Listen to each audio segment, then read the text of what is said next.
2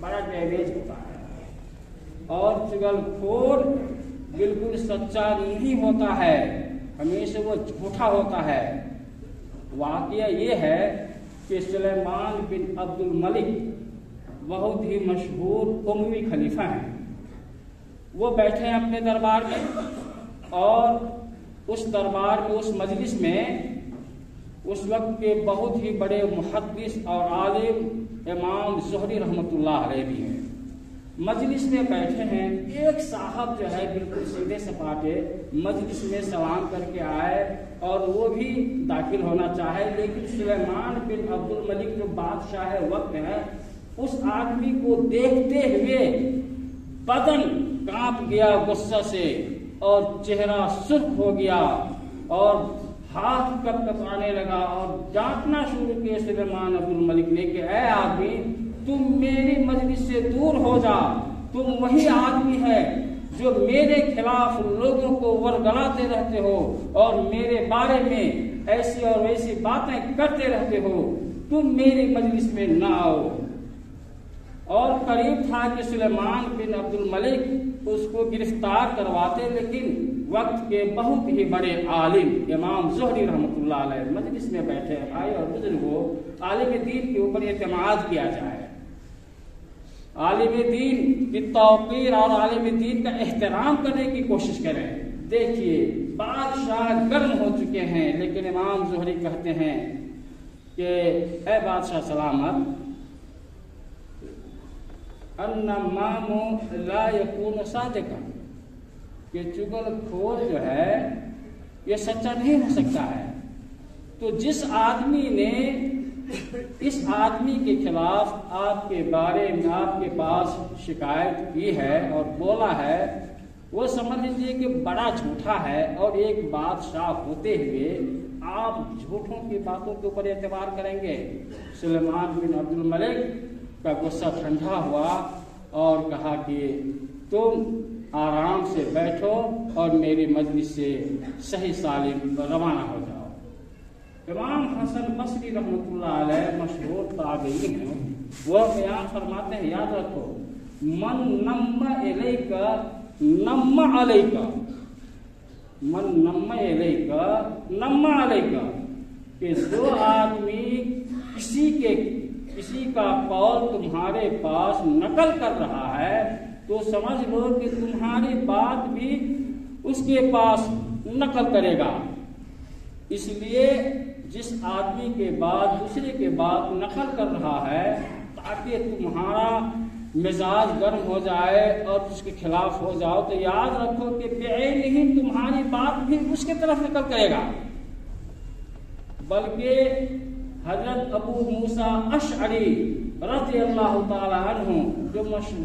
مشہور صحابی رسول ہے، وہ کہتے ہیں کہ جو آدمی چغلخوری کرتا ہے وہ اپنے صحیح باپ کا بیٹا نہیں ہوتا ہے، وہ اپنے صحیح باپ کا بیٹا نہیں ہوتا ہے۔ اللہ اکبر، اللہ مستعان علیہ باللہ۔ بلکہ اس کے ثبوت کے لیے ایک اثر آیا ہے، بلال بن ابو بردہ بصرہ کے امیر ہیں، گورنر ہیں، اس کے پاس، اس کے دربار میں ایک آدمی آیا اور فلاں آدمی کے خلاف بولنا شروع کر دیا، اسے بھڑکانے کی کوشش کی۔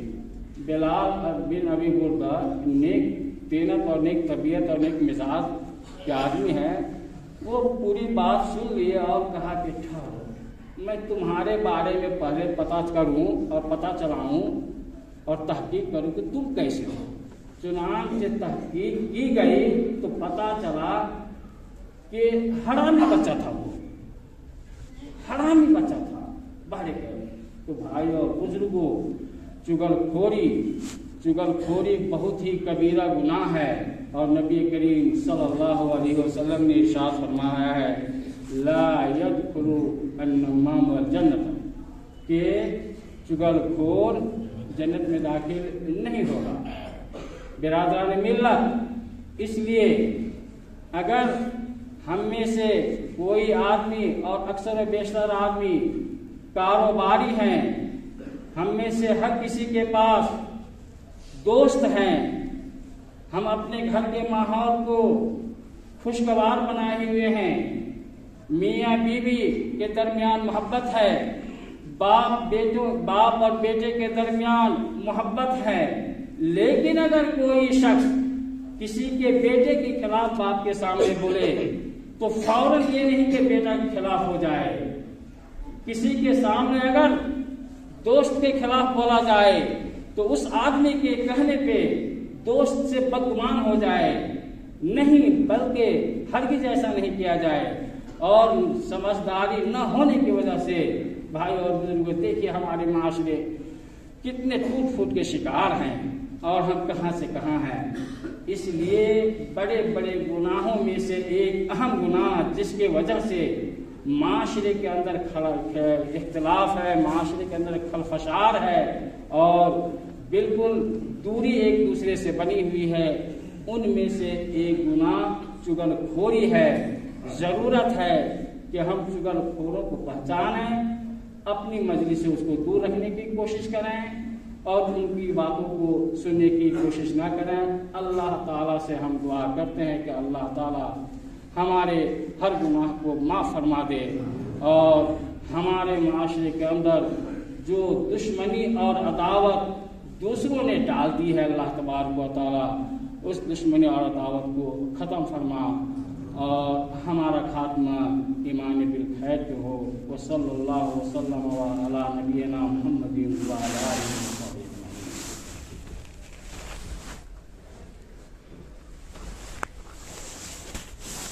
الحمد للہ نحمده ونستعینه ونستغفره ونعوذ باللہ من شرور انفسنا ومن سیئات اعمالنا، من يهده الله فلا مضل له ومن يضلل فلا هادي له، واشهد ان لا اله الا الله وحده لا شريك له، واشهد ان محمدا عبده ورسوله، اما بعد، ان الله وملائكته يصلون على النبي يا ايها الذين امنوا صلوا عليه وسلموا تسليما، اللهم صل على محمد وعلى ال محمد كما صليت على ابراهيم وعلى ال ابراهيم انك حميد مجيد، اللهم بارك على محمد وعلى ال محمد كما باركت على ابراهيم وعلى ال ابراهيم انك حميد مجيد۔ عباد اللہ رحمكم اللہ، ان اللہ یامر بالعدل